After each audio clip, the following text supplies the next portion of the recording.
Hot Springs Village Inside Out is a closer look at the greatness of Hot Springs Village, Arkansas, and the surrounding areas. People, places, experiences. Hot Springs Village is one of the most beautiful places on earth.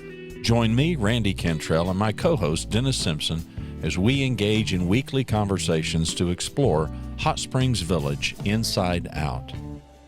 Today's show is brought to you by Central Arkansas's favorite radio station, KVRE. Find them on the dial at 92.9 FM. Stream them live at kvre.com.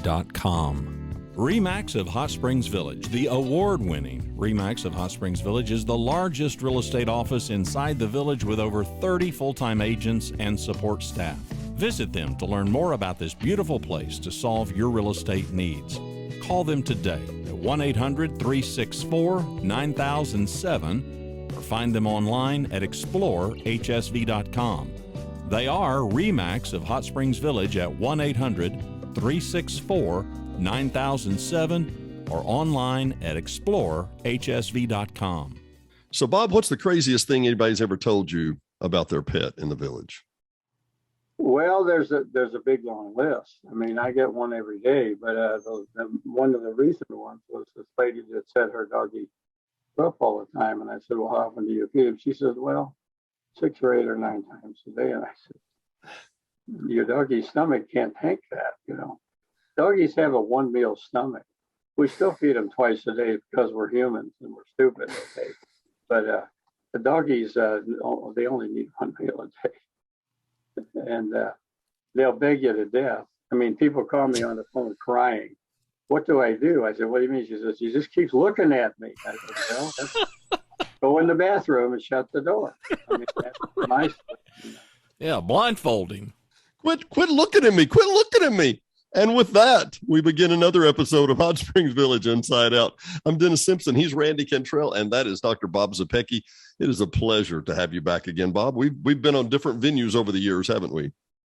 Well, that's a polite term for it, Dennis. We don't call it venues anymore, but I think that's a legal term. Yeah.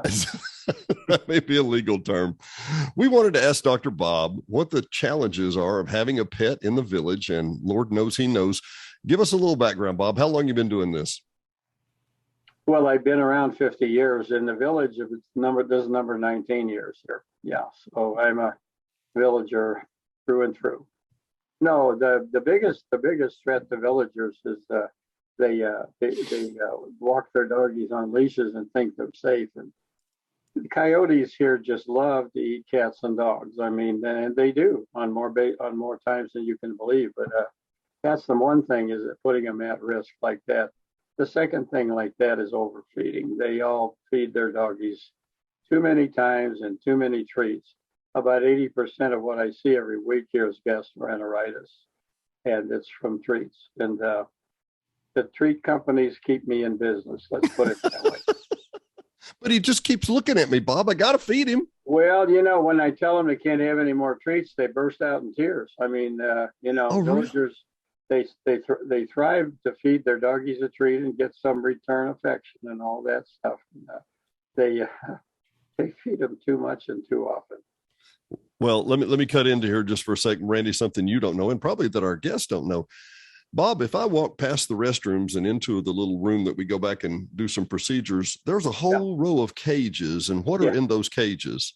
Those are my birds from hell. Every one of those was given to me or forced upon me by families who lost the person that raised them, and even by a former Vietnam veteran who has hepatitis C, and one that brought me a parrot, Velveeta. She was smuggled in this country because she had psittacosis. If she'd been quarantined, they would have discovered that. So really, I knew you had cockatoos and parrots and whatever. I just thought you liked them. Well, I do like them in a sense until I have to pay the feed bill every month, and then it's not funny anymore. Now, how many of these critters are there? 7.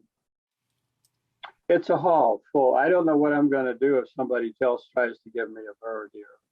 I don't have any more room in that hall. And it's a lot of work. My people love these birdies, and they clean them twice a day. I mean, if I had to clean them twice a day, I'd just open the door and let them outside and let them go.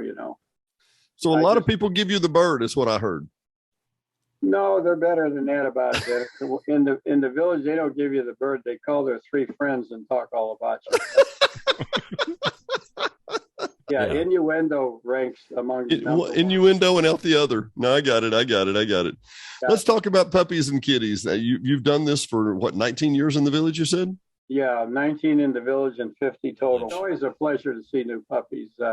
Most of them are done well. The ones I see obviously are done right, but a lot of puppies that I see, unfortunately, indirectly develop parvo because they weren't vaccinated. I don't know how you missed that one, but people don't vaccinate their puppies, or they give them one shot and think it's over, and it's not. The 3 puppy vaccination is the safest, most effective thing we have, and I see a lot of puppies at 6 months who had 1 shot when they were little, and they have parvo now. And so it's a disease that you can hold off, but you can't prevent it. It's in their systems their whole life. So do people just not know? Well, I say I've gotten so sick and tired of all this that I just say people are people. How's that? Because you'd be if you lined up 50 people and asked them who knew about parvo, there'd probably be 2. And I don't know why. It's all over the internet and the papers and everywhere. But as far as the number of vaccinations, I mean, and I realize that sometimes, people will gift puppies to people, which I personally hate with a passion, but people do it. And then the recipient has no clue what to do. Is that part of the problem as far as the number of vaccinations? That's the biggest problem. They'll believe this honky tonk that they've never met in their life that handed them this puppy. And they won't believe me. Okay.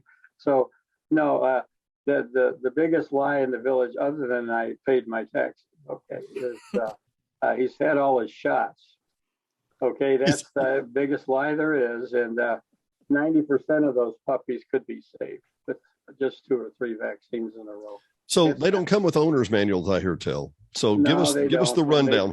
They'll believe whatever that person told them. The guy in the parking lot at Walmart or the guy in the back of the pickup truck, they'll believe everything he said. Yeah. So what's the proper procedure? What do we need to do? Well, 6 weeks, 8 weeks, and 10 weeks. If they get 3 parvo boosters, I don't see them ever for parvo symptoms, ever. Well, you talked about one time on another show, you talked about how parvo affects other animals too. I mean, like foxes and. Well, there's a parvo virus in every mammal on Earth, whether it's an elephant or a fox or a coyote, and they don't transmit them to other breeds. But there's a parvo virus in every breed on Earth of mammals, and until the 50s and maybe into the 60s, it was not a problem. But in 1972, I had a fellow with a gorgeous Akita go to a AKC show, and he brought the doggy back home, and it threw up a little bit. He brought it in, it died, just flat died. And when we sent it to the pathologist, they said parvo. I said, parvo? We know all about that. What's going on? Well, in the pet shows, and sometime in the 70s, parvo started being transmitted, and it never stopped. It never stopped. Pet shops, as a professional, what's your opinion? Well, it's the biggest destruction of all. I mean, all of those things, they, well-meaning or not, most of them don't vaccinate them properly or with the wrong. See, the vaccines you buy at the feed store, you don't know how long it sat on the shelf up there. And just in my profession, when we order vaccines, they come in a cooler with a little thermostat in there. And if it's too warm, they'll send me a whole nother cooler. I mean, the vaccines, they're unstable is the best way to describe it. And if they're not handled properly, they'll get it. And I know a lot of these breeders, they all vaccinate their doggies. And the vaccines they use are good vaccines, but there's no telling how they were handled. A lot of them don't know how to give the shot either. I didn't know that. so once the animal has parvo, you can you simply give them something to repress any allergic reaction later, or how does this No, work? it's not like that. They all have parvo when they're born. They get it from their mother. But her first nursing, which is the only one, has 80 or 90% of the antibodies against parvo and everything else that the mother was exposed to. So if you have a litter of puppies and one doesn't get a meal, in the first nursing, you don't know that. And that's why at 4, 5, or 6 weeks they get parvo and die. But the vaccines don't work before 6 weeks. Tell that to all these people, okay? Because there was even a point when there was desperation and we were giving them at 4 weeks and 6 weeks and they were still dying. And it turns out that there's a nullifying effect of giving a vaccine to a puppy before it's 6 weeks of age. 6 weeks is when they're supposed to be immunocompetent. And some of them aren't. I mean, some of them, no matter what you do, they're going to catch something and die. But for the most part, the greater part, about 93%, will respond to the 3 vaccines. But no, they're born with parvo. They get it from their mother. Wow. And the mother's immune to it. So let's say we have a 1 to 2 year old dog. We're through the parvo. We've been giving them the yearly shots. Well, that heartworm, it just doesn't seem to go away, does it? Well, it never will until we get rid of all these mosquitoes in the village. Okay, not sure how that'll work, but it's funny because the great denial in the village is there's no fleas in my house. Well, do you have a dog? Yes. Did you take him out every day? Yes. Well, ma'am, you have fleas, and they get violent out here with me about that because they consider it like a personal insult. But I said, ma'am, if you're going to live in this house, you're going to have fleas and ticks.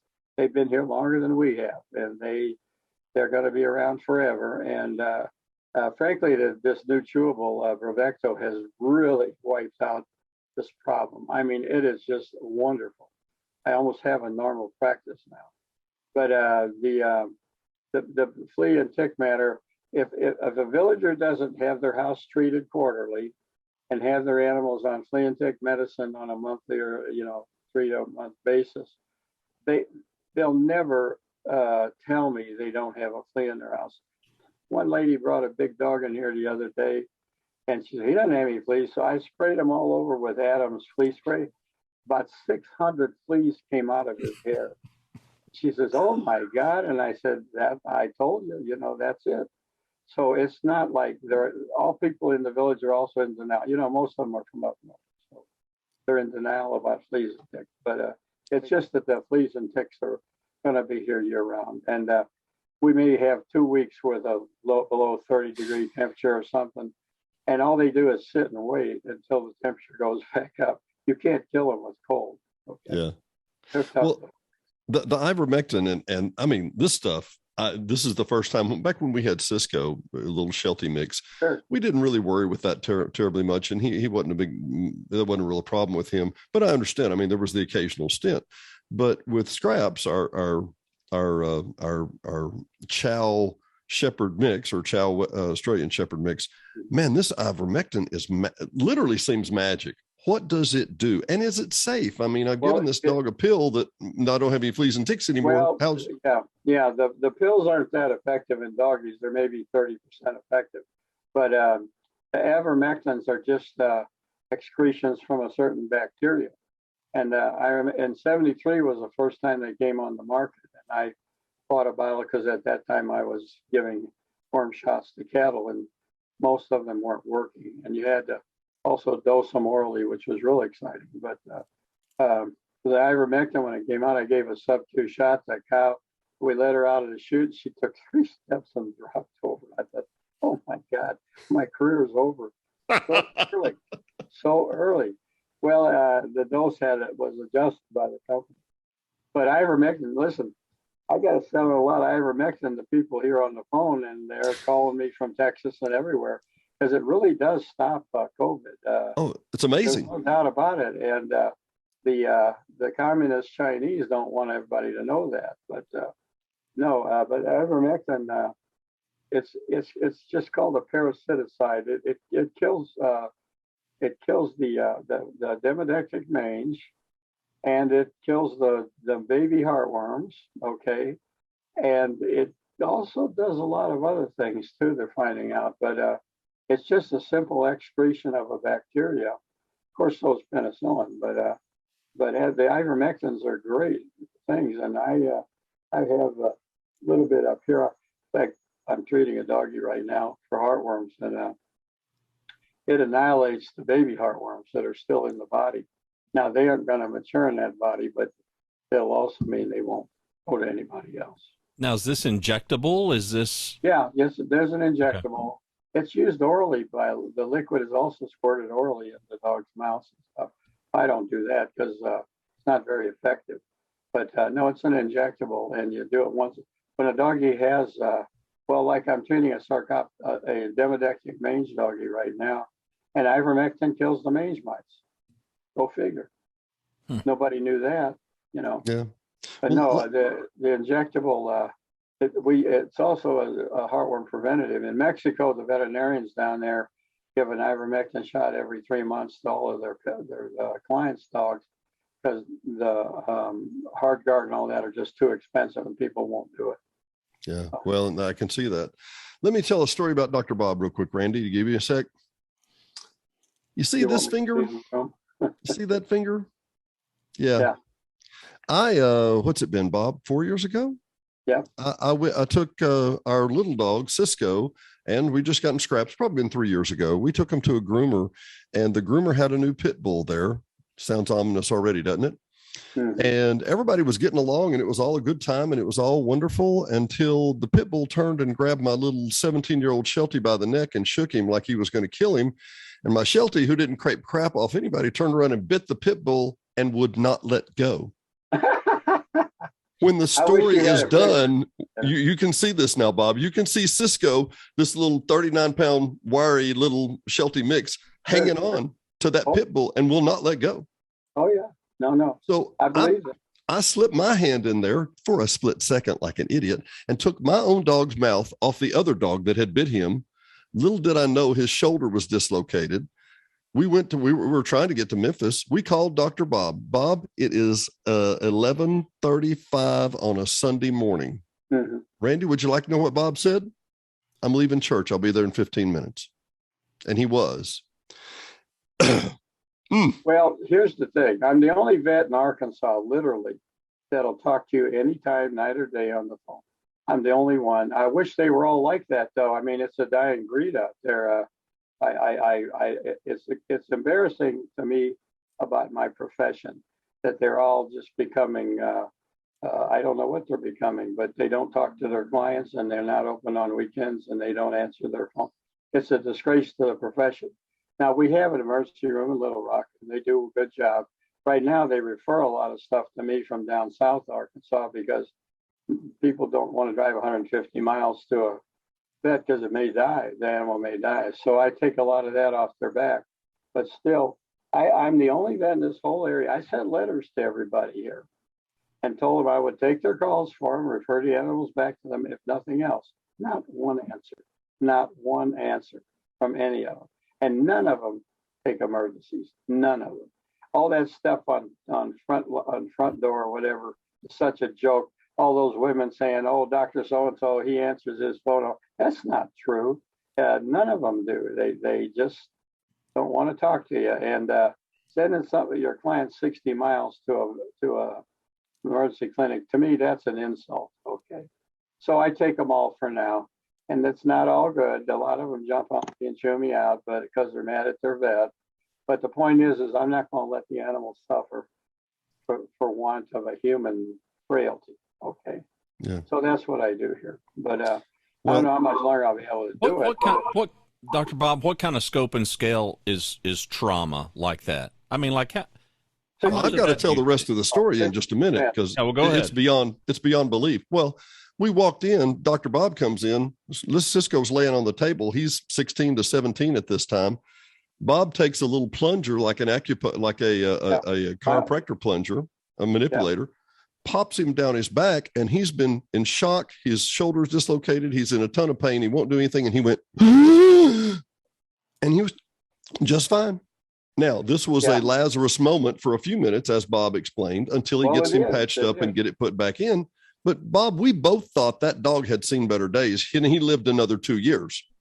Yep. Well, Dennis, that kind of reflects on your future too. I mean, there's people that don't know how long you'll be around, but I think you'll be around till you're 87. Like that. I don't know. I like that number. I like that. And as long as Randy said, as long as my health holds out, I'm good. Well, I don't know if your wife can take it that long, but anyway, no. The myofascial release little instrument, all it does is adjust the little vertebrae and takes the compression off of them. And I've had paralyzed dogs brought into me, and we treat them with that, and they stand up. So it's really a great instrument, and it doesn't hurt anything. Yeah. So I use it for diagnosis and treatment a lot. But no, 80% of what I see is trauma, mostly from doggies getting bit up by other doggies and hit by a car, hit by a truck, whatever, falling out of a car. I get a lot of that. And well, for the most part, they get well. So well, I think we can't go down this path without telling the story. Tell the puppy that you have in your back room right now that when they brought him to you, there was an arrow through his head. Would you explain that story, please? Oh, you mean Lucky Jack? Lucky Jack. Yeah, he came into me comatose on a Saturday morning. 3 boys, 14-year-olds or so, brought him from Jessieville, and I thought he was dead, but he wasn't. And so, I mean, I have a whole movie I'm putting together on that, by the way. But I managed to revive him, and I kept him here. There actually was an arrowhead lodged in his head in front of what's called the cribriform plate. That's where you smell it, okay, in your nose. And so it didn't hit any vital organs, but it was lodged in there. And so he had heartworms and everything else too. So we treated him for 3 months, and then I sent him to LSU, and they removed the arrowhead, and that's on my wall. It's the coolest thing I've ever done, and he's still here. Hey, Jack. No, he's sleeping right. Well, you said the other day when he only had a problem when he sneezed. Yeah. Well, he can't chew on anything because it gives him a fit of sneezing, because that injury in the upper right jaw, it's healed, but it's not perfect. So when if he bites down, it'll cause him to sneeze uncontrollably. So we don't do that anymore. Oh, mercy. No, he gets up and goes outside and comes back in, Dennis. I mean, you can't ask for more than that. It's amazing. Talk to us about, because you've mentioned a number of things that I'd like to get your opinion on. Sure. So we carry our dogs around. You talked about dogs being hit, but you also talked about dogs falling out of cars and whatnot. Safest way for us to transport our dogs if we take them with us? Well, in a crate in the back seat. I mean, there's nothing safer. It isn't so much that they fall out of cars. I mean, that's usually somebody from the hill people that rolls the window down too far. But no, villages are acutely careful about their doggies and kitties, and that's what matters the most. And but the kitties, if they're going to transport them, they should be in a crate, because one of my clients and her husband were driving out to Arizona, and they had the cat in the car with them. And I said, well, you better put him in the crate. Oh, no, he's okay. He climbed up on the dashboard and urinated down through the speakers and shorted out all the electrical in that car.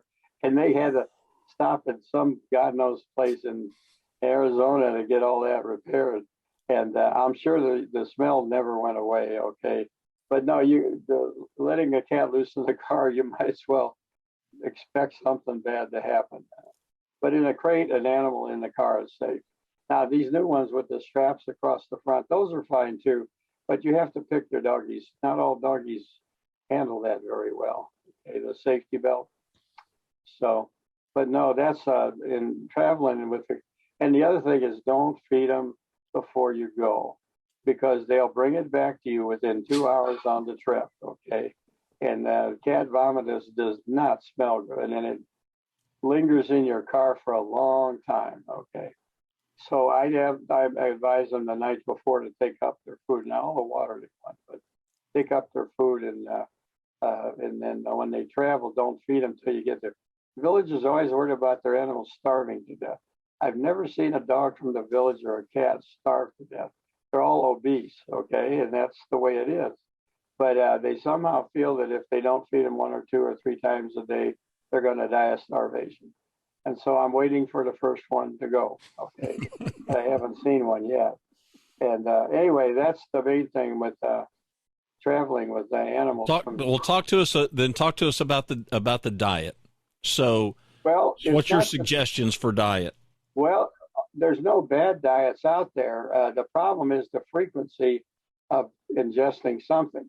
And what people just don't understand is that a doggy's stomach is a 1 a day stomach.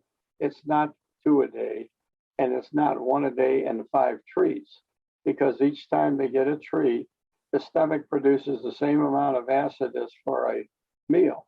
It isn't a qualitative thing. And so sooner or later, all that acid that's pouring down the intestinal tract gets the pancreas all upset, and they start vomiting and having diarrhea. So if everybody would have 1 meal in the morning or evening, either one, and then yogurt on the opposite end, whatever kind they like, they always ask me that. And I said, well, ask your dog, because they'll tell you what kind of yogurt they like. But if they'll do that, 90% of this will all go away. Of course, I'll be poor, but I'm not complaining. But no. Yeah, but you and I, but we know people aren't they're not gonna do it. Well, no, they're not, and they get into big fights in the house about this and everything, because the husband usually flips them something while he's watching TV, like a Cheeto or something like that. Dry dog food or not, or what's your opinions about that? Well, it doesn't matter. The dry dog food or canned dog food is fine. Those new things that look like liver loaf are getting to be real popular. The problem is they're not made here. They're made in another country. And I get a report about every month in my journal about salmonella poisoning from a certain brand, recalling all the stuff. They make it that it's supposed to be refrigerated, and then it's supposed to be refrigerated in the store, and then it's supposed to be refrigerated when they take it home. There is a problem there. I mean, that isn't totally perfect. They can feed their doggy some salmonella and they'll get really sick. Okay, I don't recommend them myself. It's just too iffy. I like real safe things. Dry food, fine. Canned food, fine, and that's it. And nothing else. Now I do use cimetidine a lot. You may not have heard of that. It's Tagamet, generic, and boy, does it help these doggies with all these problems. I can clear up pancreatitis, gastritis, gastroenteritis with just this little bit of Tagamet. So I recommend anybody that comes in with a case of this for their doggies with gastroenteritis, I know they're going to have it again, whether it's out of habit or behavior or the dog's pancreas. So if they go on a cimetidine, which cuts the acid in the stomach by half, then in 10 days, they're real happy doggies. Should we eliminate treats altogether, or is there? Yeah, should. I mean, maybe when they're 1 or 2, you can give them a treat. But a lot of these doggies at 6, 7, and 8, that's when they start having these problems.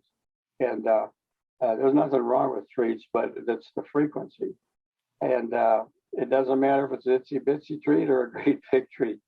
The stomach doesn't know the difference. Okay, and that's all I see. Now, I have a lot of people that won't do that, but it's fine. I see him again in a few weeks. And the but Bob, he keeps looking at me. Well, and I've had people in tears call me on the phone. What do? I told you, go in the bathroom, shut the door again. That's only. I'm sure you spend some time in there anyway. Just go in there more often. That's all. Okay, let's rewind. So you've been in the village 19 years, but you've been practicing way longer than that. Yeah. So where were you before the village? Well, I went to the U of I, Illinois, in 69 and to 73. And then I went into practice in Florida. And then I went back to Illinois. And I went from Illinois to Corning, Arkansas, and practiced both in Missouri and Arkansas on the border there. And in a little town called Piggott, I had a satellite there, and I had one in Rector, Arkansas. And so after I wrapped all that up, I moved to the village.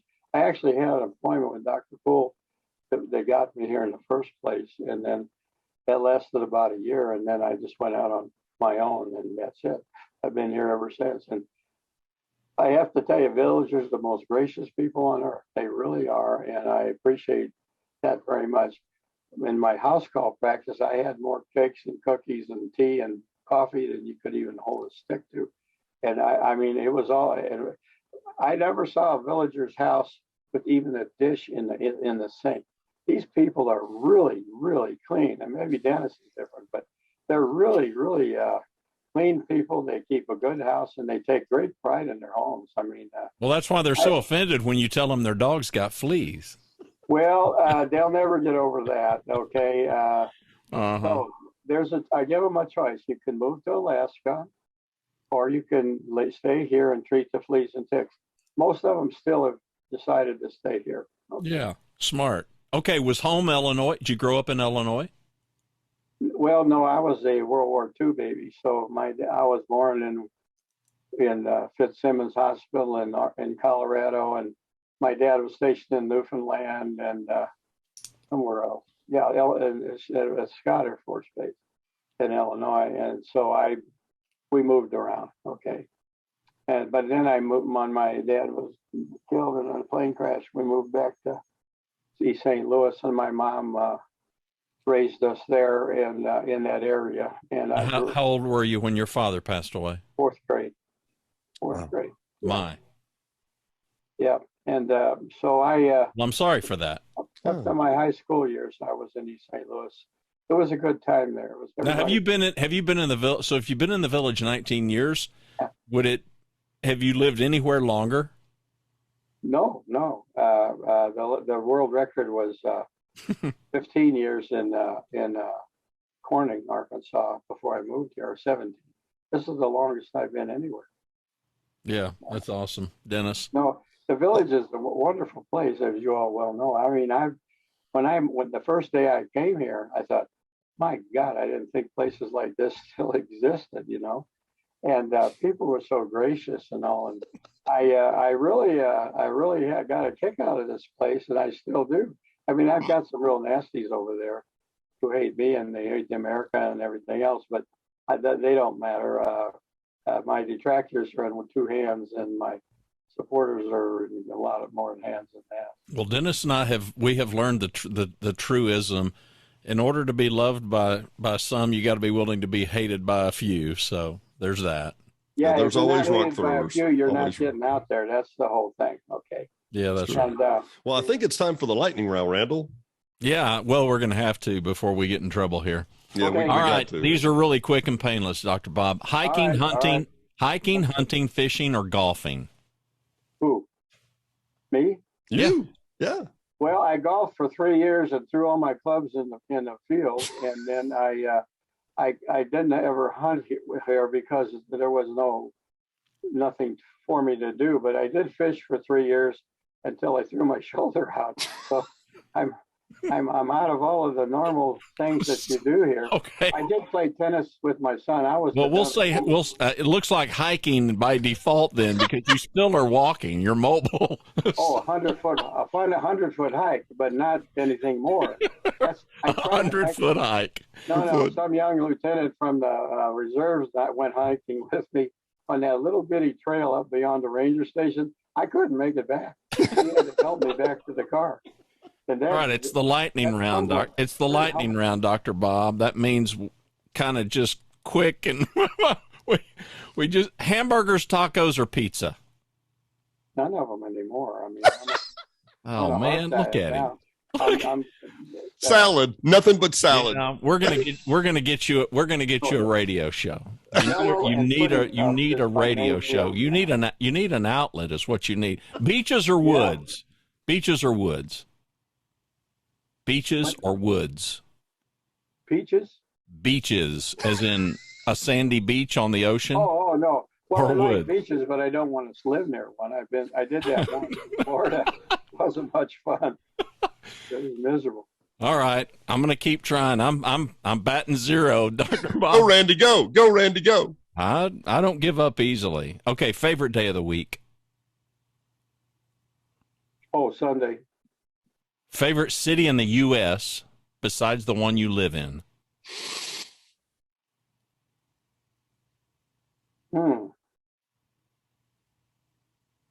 Well, if it was in the 70s, 60s, it was Denver, okay, but not anymore. Right now, well, I don't have a favorite city. I don't go anywhere anymore. I mean, Oh, that's fair. I'd have to think back. San Diego in '63 was a beautiful city. They're all time sensitive. Do you have a nickname? Zep. Zep. Z-E-P. Yeah, there you go. Short for your last You name. know, there's a Zep company. I didn't know that, Dennis. Oh, yeah. Yeah, I found one of their golf balls that said Zep on it. I said, damn, look at that. Somebody's using my name on a golf ball. Okay, you've got an hour to do nothing. What are you going to do? Sleep. I sleep. Favorite holiday?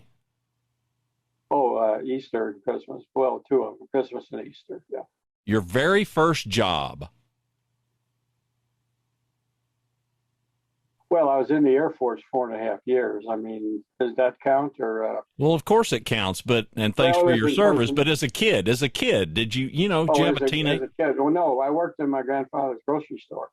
No, I stocked shelves and hauled stuff, and we made deliveries in a two-door, back-door Ford kind of carry-all, and we gave people their groceries, and they ordered them over the phone. So, do you play a musical instrument? Oh, I used to play the trombone, but that was back when I was a teenager. Nothing. Were you in a marching band? Yeah. We had a high school band. Oh, yeah. Yeah. They put the trombones in the front. I always wondered why, Dennis, until I saw how that slide goes, you know. Yeah. Exactly. Okay, describe your favorite meal. Jeez.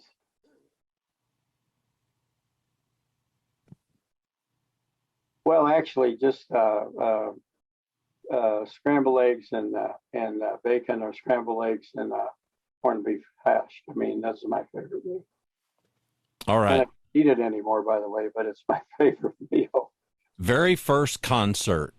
Did you go see any live musicians? Yeah, The Who. Ooh.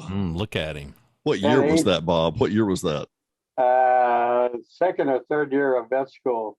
The Who came to U of I. Oh, I wow. saw Elvis Presley's last conference. All his planes were parked out at the airport, and I was taking flying lessons, and it had TCB. And I thought, well, what company is that? And the guy said, no, that's Elvis's planes. He had 3 of them there. I just got in at the beginning in the back, but I couldn't get a ticket, so I just listened to him a little.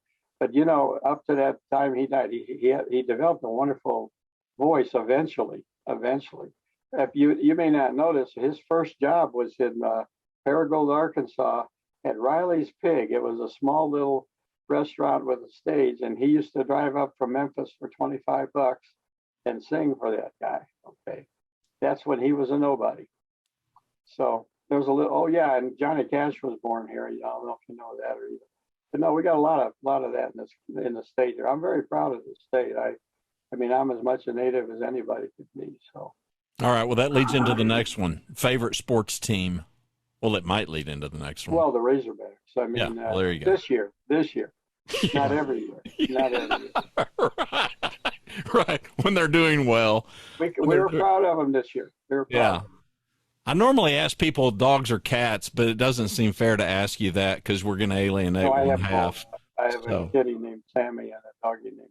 Yeah, there you go. Okay. I always have 1 or 2 of each. Cake or pie? Pie. What kind? Oh, pumpkin. How many hours of sleep do you get every night? Well, I sleep for an hour and a half and I get up, and I sleep for an hour and a half and I get up. So Look at you. We're birds of a feather, Dr. Bob. We're twin. We're practically twins. I think it's a sign of genius myself, but nobody believes me. I completely agree. I think you're onto something. I get maybe 4.5 hours of actual sleep a night, and then during the day, my staff lets me go in my bedroom, and I put in an hour here or there. But actually, I've adapted to it. So have you done that for a long time? That 90 minutes at a time. Last 9 years, yeah. Okay. Before that, I slept all the time, but.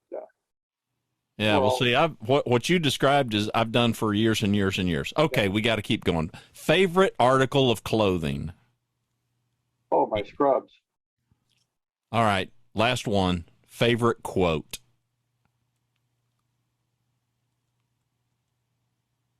Oh, I don't think it's in the Bible. It says, Jesus loves you, but I'm his favorite.